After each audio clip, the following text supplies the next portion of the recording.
ಎಲ್ಲರಿಗೂ ನಮಸ್ಕಾರ. ನನ್ನ ಹೆಸರು ರಾಮ್ ಜನಾರ್ದನ್.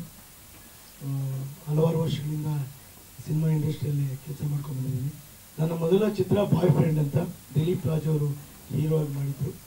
ಅಲ್ಲಿಂದ ಜರ್ನಿ ಶುರುವಾಗಿ ಇಲ್ಲಿವರೆಗೂ ಬಂದಿದ್ದೀನಿ. ಹಂತವಾಗಿ ಬೆಳ್ಕೊಂಡು ಬರ್ತಾ ಇದ್ದೀನಿ. ಬಟ್ ಒಂದು ಹಿಟ್ ಬೇಕು ಅಂತ ಹಂಬಲಿಸ್ತಾ ಇದ್ದೀನಿ. ನಾನು ಲಾಸ್ಟ್ ಟೈಮ್ ಪ್ರೆಸ್ಸಲ್ಲೂ ಹೇಳಿದ್ದೆ, ಒಂದು ಹಿಟ್ ಇಲ್ಲ ಅಂದರೆ ಸಿನಿಮಾದಲ್ಲಿ ಪ್ರಯೋಜನಕ್ಕೆ ಬರಲ್ಲ ಅಂತ ಹೇಳ್ತಾ ಇದ್ದೆ. ಈಗಲೂ ಆ ಹಿಟ್ಟು ಈಗ ಹತ್ತಿರ ಬಂದಿದೆ. ಭಗೀರಥದಿಂದ ಖಂಡಿತ ಆ ಒಂದು ಸಕ್ಸಸ್ ಕಾಣ್ತೀವಿ. ಭಗೀರಥಗೆ ಅಂದರೆ ನಮ್ಮ ಇತಿಹಾಸದ ಭಗೀರಥ ಇಷ್ಟೆಲ್ಲ ಪ್ರಯತ್ನ ಮಾಡಿ ನೀರನ್ನು ಭೂಮಿಗೆ ತಂದರು. ಹಾಗೆ ಒಂದು ಹಿಟ್ ಮಾಡೋದಕ್ಕೋಸ್ಕರ ಎಷ್ಟೆಲ್ಲ ಪ್ರಯತ್ನ ಮಾಡಬೇಕು, ಇಷ್ಟೆಲ್ಲ ಒಂದು ಕಮರ್ಷಿಯಲ್ ಎಲಿಮೆಂಟ್ಸ್ ಬೇಕು ಅಂತ ಪ್ರತಿನಿತ್ಯ ಬೆಳಗ್ಗೆ ಇದ್ದರೆ ಬಹುಶಃ ಸಿನಿಮಾದವ್ರಿಗೆ ಗೊತ್ತಿದೆ, ನಾನೇನು ಹೊಸದಾಗಿ ಹೇಳ್ಬೇಕಾಗಿಲ್ಲ. ಬೆಳಗ್ಗೆ ಇದ್ದರೆ ಮನೇಲಿ ಕೇಳ್ತಾರೆ ಫ್ಯಾಮಿಲಿ, ಏನು ಯಾವಾಗಲೂ ಮೊಬೈಲ್ ಇಟ್ಕೊಂಡೇ ಸಿನಿಮಾ ನೋಡ್ತಾನೆ ಇರ್ತೀರ, ಏನು ಮಾಡ್ತೀರಾ, ಅದು ರಿಲೀಸ್ ಮಾಡಿಬಿಡೋದಲ್ವ. ಆದರೆ ನಮ್ಮ ಒಂದು ಪೈನ್ ಅವ್ರಿಗೆ ಗೊತ್ತಿರಲ್ಲ. ಹಾಗಾಗಿ ಅವರು ಒಂದು ಪ್ರೇಕ್ಷಕರ ಥರನೇ ನಮ್ಮ ಮನೆಯಲ್ಲಿ ನಮ್ಮ ಮಡದಿ ಇರ್ಬೋದು, ನಮ್ಮ ಮನೆಯವರು ಎಲ್ಲರೂ ಇರ್ಬೋದು. ಈಗ ಈ ಭಗೀರಥಗೆ ಒಂದು ತುಂಬ ದೊಡ್ಡ ಸಕ್ಸಸ್ ಸಿಗೋ ಥರ ಎಲ್ಲ ಪ್ಯಾಕೇಜಾಗಿ ಬಂದಿದೆ. ಲಾಸ್ಟ್ ಪ್ರೆಸ್ ಮೀಟಲ್ಲಿ ಹೇಳಿದ್ವಿ ನಾವು ಶಾರ್ಟ್ಲಿ ರಿಲೀಸ್ ಮಾಡ್ತೀವಿ ಅಂತ.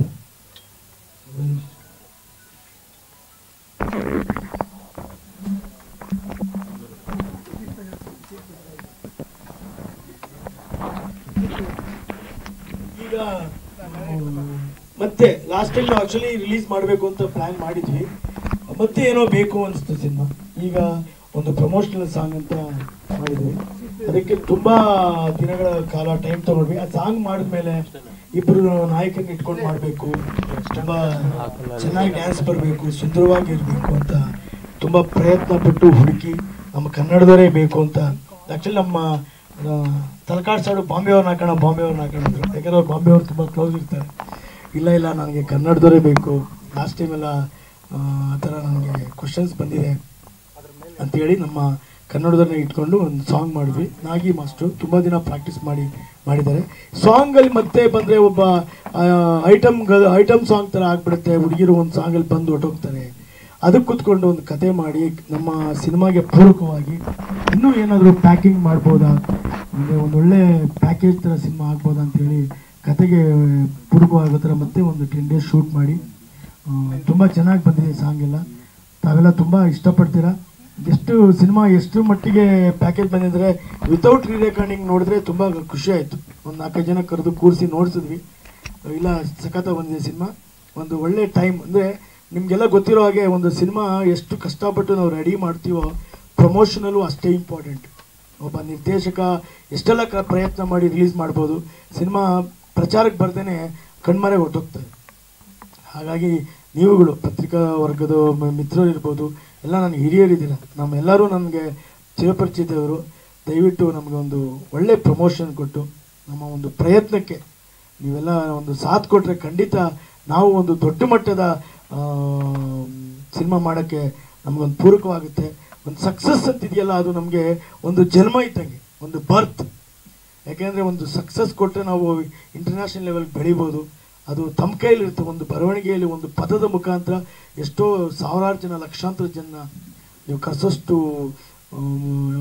ತಾಕತ್ತಿರೋದು ಮೀಡಿಯಾಯಿಂದ ಯಾರು ಏನೇನೋ ಆಗೋದ್ರು, ಮೇಲಕ್ಕೂ ಬಿದ್ದರು ಕೆಳಕ್ಕೂ ಬಿದ್ದೋದ್ರು. ಹಾಗಾಗಿ ತಾವುಗಳು ದಯವಿಟ್ಟು ನಮ್ಮಂಥ ಒಂದು ನಾವು ಸಣ್ಣ ಪ್ರತಿಭೆ ಅಂತಲೇ ಹೇಳ್ಕೊಬೋದು. ಲಾಸ್ಟ್ ಟೈಮ್ ನಾವು ಆಡಿಯೋ ರಿಲೀಸ್ ಕೇಳೋಕೆ ಹೋದಾಗ ನಮ್ಮ ಸಾಂಗ್ಗಳು ತುಂಬ ಚೆನ್ನಾಗಿದೆ. ನಾನು ಯಾಕಂದರೆ ಪ್ರಾಕ್ಟಿಕಲಾಗಿ ಮಾತಾಡ್ತೀನಿ. ಸಾಂಗ್ಗಳು ತುಂಬ ಚೆನ್ನಾಗಿದೆ. ಮ್ಯೂಸಿಕ್ ಡೈರೆಕ್ಟರ್ ಯಾವುದು ಇಟ್ಕೊಂಡಿದ್ದಾರೆ ರೀ ಅಂತ ಕೇಳ್ತಾರೆ. ಹಿಟ್ ಅನ್ನೋದು ಇದೆಯಲ್ಲ, ಅದು ಒಂದು ಬೆನ್ನಿಗೆ ಇದ್ದಂಗೆ, ಒಂದು ಪವರ್ ಇದ್ದಂಗೆ. ದಯವಿಟ್ಟು ಆ ಹಿಟ್ಗೆ ನಾವು ನಮ್ಮ ಸಿನಿಮಾದಲ್ಲಿ ನಿಜವಾಗ್ಲೂ ತುಂಬ ಚೆನ್ನಾಗಿ ಮಾಡೋಣ. ಬಾಯ್ ಫ್ರೆಂಡ್ 15 ವರ್ಷದಿಂದನೇ ಒಂದು ಒಳ್ಳೆ ಸಿನಿಮಾ ನೀವೆಲ್ಲ ಬರೆದಿದ್ರಿ. ಅತ್ಯುತ್ತಮವಾಗಿ ಓಡುವಂಥ ಚಿತ್ರ, ಯಾಕೆ ಅದ್ಭುತವಾಗಿ ಸಕ್ಸಸ್ ಆಗಿಲ್ಲ ಅಂತ ಒಂದು ರೇಟಿಂಗ್ ನನ್ನ ಹತ್ರ ಇದೆ. ನಾನು ನೋಡ್ತಾ ಇರ್ತೀನಿ, ಆಗಲೂ ಸಿನಿಮಾಗೂ ನೋಡ್ತೀನಿ, ಅದನ್ನು ನೋಡ್ತೀನಿ. ಗೊತ್ತಿಲ್ಲ ಯಾಕೋ ನಮ್ಗೆ ಅದೃಷ್ಟ ಇರಲಿಲ್ವೋ, ನಮ್ಮ ಕ್ಯಾಸ್ಟಿಂಗ್ ರಾಂಗ್ ಆಯಿತು, what ever, I don't know. ಹಾಗಾಗಿ ಈ ಸರಿ ಎಲ್ಲ ಥರದ ಪ್ರಯತ್ನ ಮಾಡಿದ್ವಿ. ದಯವಿಟ್ಟು ತಾವುಗಳೆಲ್ಲ ಸಿನಿಮಾ ನೋಡಿದ್ಮೇಲೆ ಅನಿಸ್ಬೋದು, ಸಿನಿಮಾ ನೋಡಿದ್ಮೇಲೆ ಪ್ರತಿಯೊಬ್ಬ ಪ್ರೇಕ್ಷಕನು, ಪ್ರತಿಯೊಬ್ಬ ಮೊರೆವರ್ ಪತ್ರಿಕೆಯವರೆಗಂತೂ ಭಾಳ ಸೂಕ್ಷ್ಮ. ಒಂದು ಬೆನ್ನರ್ ಅಂತ ಒಂದು ಸಿನಿಮಾದಲ್ಲಿ ಒಂದು ಕಾರ್ ಬಂದು ಹೋಗುತ್ತೆ ಅಂತ ಒಂದು ಪ್ರೆಸ್ ರಿಪೋರ್ಟರ್ ಬರೆದಿದ್ದಾನೆ. ಅಂಥ ಎಪಿಕ್ ಸಿನಿಮಾದಲ್ಲಿ. ಅಂದರೆ ಪತ್ರಿಕೆಯವರು ಅಷ್ಟು ಸೂಕ್ಷ್ಮತೆಯಿಂದ ಸಿನಿಮಾ ನೋಡ್ತೀರಾ. ಸಿನಿಮಾ ನೋಡಿ ಸಣ್ಣ ಪುಟ್ಟ ತಪ್ಪುಗಳು ಬಂದೇ ಬರ್ತಾರೆ. ಅದೆಲ್ಲ ನೀವು ಮನ್ನಿಸಿ ನಮಗೆ ಒಂದು ದೊಡ್ಡ ಸಕ್ಸಸ್ ಕೊಡೋಕ್ಕೆ ನೀವೆಲ್ಲ ಸಪೋರ್ಟ್ ಮಾಡ್ತೀರಾ ಅಂತ ಈ ಮೂಲಕ ಕೇಳ್ಕೊತೀನಿ.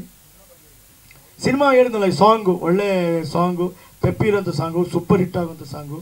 ಒಂದು 3 days ಸಾಂಗ್ ಮಾಡಿದ್ವಿ, ತುಂಬ ಚೆನ್ನಾಗಿ. ಹಂಗೆ ಟಾಕಿ ಪರ್ಸನ್ ಚೆನ್ನಾಗಿ ಪ್ಲ್ಯಾನ್ ಮಾಡ್ಕೊಂಡು ಮಾಡಿದ್ವಿ, ಚೆನ್ನಾಗಿ ಬಂದಿದೆ. ಈಗ ಒಳ್ಳೆ ಮೋಸ್ಟ್ಲಿ ಮಂಗ್ಲಿ ಮೇಡಮ್ ಅವ್ರು ಮಾತಾಡ್ತಾ ಇದ್ವಿ. ಒಳ್ಳೆ ಇನ್ನೊಂದು ವಿಜಯ್ ಪ್ರಕಾಶ್ ಅವ್ರು ಆಡ್ತಾರೆ, ಇನ್ನೊಂದು ಕೈಲಾಶ್ ಕೆ ಅವ್ರು ಆಡ್ತಾರೆ, ಎಲ್ಲದೂ ಮಾತಾಡ್ಕೊಂಡಿದ್ವಿ. ಶಾರ್ಟ್ಲಿ ಅದೂ ಒಂದು ಪ್ರೋಗ್ರಾಮ್ ಆಗುತ್ತೆ, ರೆಡಿ ಆಗಿದೆ ಸರ್. ಇನ್ನು ಈಗ ಹಾಡಿಸ್ಬೇಕಷ್ಟೆ ಸರ್. ರೆಡಿ ಇದೆ, ಇನ್ನು ಸೆನ್ಸಾರ್ಗೆ ಹೋಗುತ್ತೆ, ಇನ್ನೊಂದು ವಾರದಲ್ಲಿ ಹೋಗುತ್ತೆ. ನಾವು ಅದಂದರೆ ನಾವು ಆ್ಯಕ್ಚುಲಿ ಅಕ್ಟೋಬರ್ ದಸರಾಗೆ ಬರಬೇಕು ಅಂದ್ಕೊಂಡ್ವಿ. ದಸರಾಗೆ ಬರೋದಕ್ಕೆ ನಿಮಗೆ ಗೊತ್ತು ಯಾವ ಸಿನಿಮಾಗಳು ಬರ್ತಾ ಇದೆ ಅಂತ. ಯಾಕಂದರೆ ಆನೆಗಳ ಮಧ್ಯೆ ನಾವು, ಅಂದರೆ ನಮ್ಮದು ಒಂದು ಆನೆ ಆಗ್ಬೋದು, ನಾವು ಮೊದಲೇ ನಮ್ಮ ಕೆಪಾಸಿಟಿ ನೋಡಬೇಕು. ಹಾಗಾಗಿ ಒಂದು ಒಳ್ಳೆ ಕ್ಯಾಪ್ ನೋಡಿಕೊಂಡು ಒಂದು ಒಳ್ಳೆ ಪ್ರಮೋಷನ್ ಮಾಡಿಕೊಂಡು ದಸರಾದಿಂದ ದೀಪಾವಳಿ ಒಳಗಡೆ ಬರಬೇಕು ಅಂತ ಒಂದು ಪ್ಲ್ಯಾನ್ ಮಾಡಿದ್ವಿ ಸರ್. ಕುದುರೆಗಳು ಇರ್ತಾವಲ್ವಾ, ಹಂಗಾಗಿ ನಾವು ಕಾಲ್ನಡಿಗೆ ಸೈನಿಕರು ಈಗ ಸದ್ಯಕ್ಕೆ. ಹಂಗಾಗಿ ನಾವು ಸ್ವಲ್ಪ ನೋಡ್ಕೊಂಡೇ ಹೆಜ್ಜೆ ಇಡಬೇಕಲ್ವಾ ಸರ್. ಇದು ಪ್ರದೀಪ್ ವರ್ಮ ಅವರೇ ಬರೆದಿದ್ದಾರೆ. ಹಾಂ, 3 ಅವ್ರ ಕಡೆ 3 ಲಿರಿಕ್ ಅವರೇ ಇಲ್ಲ ಸರ್, ಇದು ಎಲ್ಲ ಕರ್ನಾಟಕದಲ್ಲೇ ಸರ್.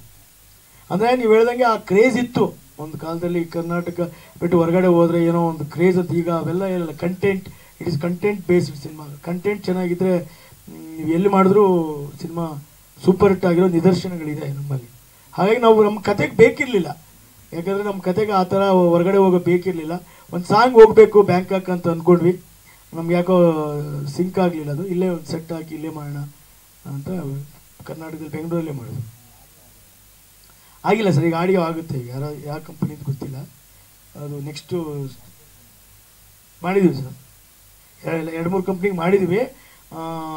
ಸಿಂಗರ್ ಹಾಡಿದ ಮೇಲೆ ಬನ್ನಿ ಅಂತ ಹೇಳಿದ್ದಾರೆ. ನಾವು ಮುಂಚೆನೇ ಜಡ್ಜ್ ಮಾಡೋಕ್ಕಾಗಲ್ಲ, ಸ್ವಲ್ಪ ಪೇಮೆಂಟ್ ಎಕ್ಸ್ಪೆಕ್ಟೇಷನ್ ಜಾಸ್ತಿ ಕೇಳಿದ್ವಿ. ಹಂಗಾಗಿ ಇಲ್ಲ ನೀವು ಸಿಂಗರ್ ಆಡಿಸ್ಕೊಂಬನ್ನಿ, ಆಮೇಲೆ ಬೇಕಾದ್ರೆ ವೀಕೆಂಡ್ ಪ್ಲ್ಯಾನ್ ಮಾಡ್ಬೋದು ಸರ್. ಇದು ಒಂದು ಸಿನಿಮಾ ಒನ್ಲೈನ್ ಅಂದರೆ, ಒಬ್ಬರ ಲೈಫಲ್ಲಿ ಒಂದು ಹುಡುಗಿ ಬರ್ತಾಳೆ. ಒಂದು ಹುಡುಗಿ ಬಂದಾಗ ಅವಳು ಶೀಸ್ ಎ ಪ್ರೆಸ್ ರಿಪೋರ್ಟರ್. ಅವಳು ಪ್ರೆಸ್ ರಿಪೋರ್ಟ್ ಅಂದರೆ ಗೊತ್ತಿದೆ, ಒಂದೆಲ್ಲೋ ಒಂದು ಸ್ಟಿಂಗ್ ಆಪ್ರೇಷನ್ಗೆ ಹೋಗಿ ಸಿಗಾಕೊಂಡ್ಬಿಡ್ತಾಳೆ. ಸಿಗಾಕೊಂಡು ಭಾಳ ಜೋಯಲ್ ಆಗಿದ್ದ ಒಂದು ಹುಡುಗಿ ಸೆಕೆಂಡ್ ಹಾಫಲ್ಲಿ ಅಂದರೆ ಜೀವಂತ ಶವ ಆಗಿಬಿಡ್ತಾಳೆ. ಹೀರೋ ಅವ್ರಿಗೂ ಕಂಪ್ಯಾರಿಸಮ್ ಇರಲ್ಲ. ಶಿ ಈಸ್ ಎ ವೆರಿ ಪೀಕಲ್ಲಿ ಇರೋಂಥದ್ದು. ಅವನು ಆ ಒಂದು ಪೊಲಿಟಿಕಲ್ ಬ್ಯಾಕ್ ಡ್ರಾಪ್ ಇರುವಂಥ ಜನ ಅವಳನ್ನ ಕೊಲ್ಯಾಪ್ಸ್ ಮಾಡಿಬಿಡ್ತಾರೆ. ಅಂದರೆ ಆವಾಗ ಅವಳನ್ನ ಉಳಿಸ್ಕೋತಾನೆ, ಹೆಂಗೆ ಅವಳು ಉಳಿಸ್ಕೊಂಡು ಮತ್ತೆ ಅವನು ರೀಕ್ರಿಯೇಟ್ ಮಾಡ್ತಾನೆ ಅವನ ಲೈಫಲ್ಲಿ, ಮತ್ತೆ ಅವಳನ್ನ ಫಾರ್ಮ್ ಮಾಡ್ತಾನೆ ಅನ್ನೋದು ಒಂದು ಕಾನ್ಸೆಪ್ಟ್. ಅದೊಂದು ಪ್ರಯತ್ನ, ಎಷ್ಟರ ಮಟ್ಟಿಗೆ ಅವಳನ್ನ ಬದುಕಿಸ್ಕೊಂಡು ಅವಳನ್ನ ಲೈಫ್ ಪಾರ್ಟ್ನರ್ ಮಾಡ್ಕೋತಾನೆ ಅನ್ನೋದು ಒಂದು ಕಂಟೆಂಟ್ ಓರಿಯೆಂಟೆಡ್ ಸಿನಿಮಾ.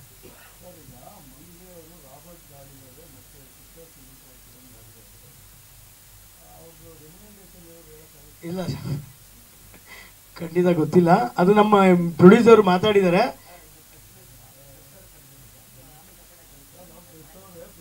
ಇರ್ಲಿ ಮಂಜಣ್ಣ ಇರ್ಲಿ. ಅಲ್ಲ ಕರೆಕ್ಟ್ ಸರ್. ಅದು ಏನು ಗೊತ್ತಾ, ಇಲ್ಲ ಅದು ಗೊತ್ತಾಗಲ್ಲ ಸರ್. ಯಾಕೆ ಗೊತ್ತಾ, ಅದು ಇಟ್ ಗೊತ್ತಾಗಲ್ಲ.